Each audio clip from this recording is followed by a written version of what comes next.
Jake with Pawn Performance. Just wanted to make a quick video going over the installation of my ST40 355mm big brake kit. These are the two-piece aero rotors, and this kit is actually intended for the Mk6 platform. So I'm going to show the differences and what you'll need to use it on a Mk7.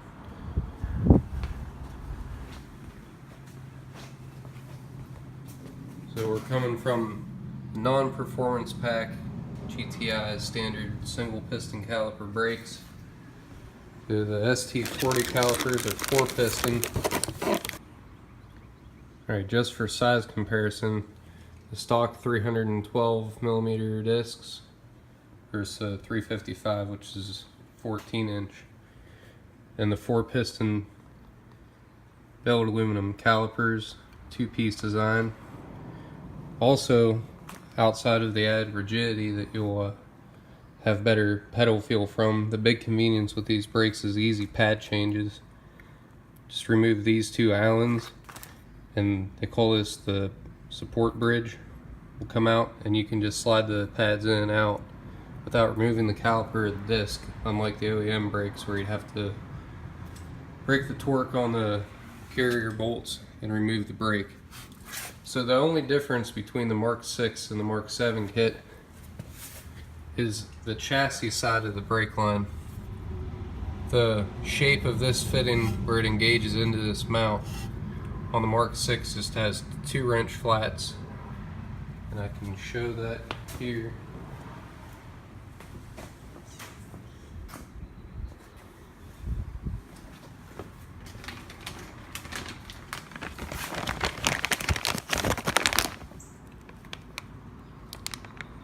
For the Mk7 has 1 wrench flat, which, I mean, these aren't, I shouldn't call them wrench flats.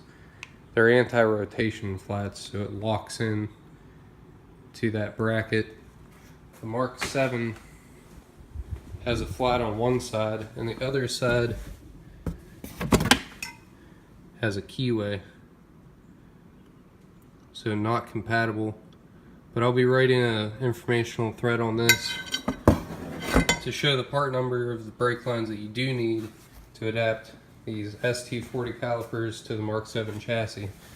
Now, they do sell a bolt-on kit that's ready to go right out of the box, but I bought this kit on sale from buybrakes.com as part of a 50% off clearance. So, well worth ordering a $58 set of brake lines to save 50% on this kit. And all the part numbers needed will be listed in the link below, taking you to that thread. So yeah, check out buybrakes.com. I won't go too far into detail because they give you thorough instructions with torque specs and cleaning instructions for the rotors. You always want to make sure the rust inhibitor is removed from there before installing, because it can ruin the rotor and the pads by contamination if you don't.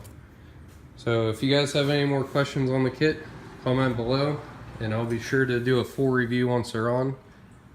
We did next day air shipping on the brake line, so this will be hopefully back on the road Monday or Tuesday.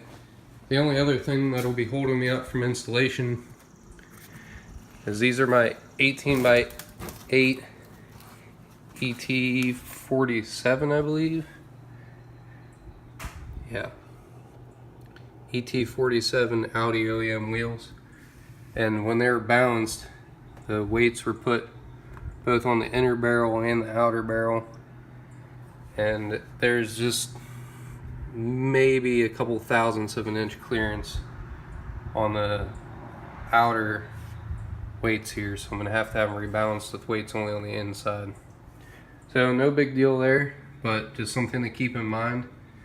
I believe to run the stock Austin wheels you would need a 10mm spacer.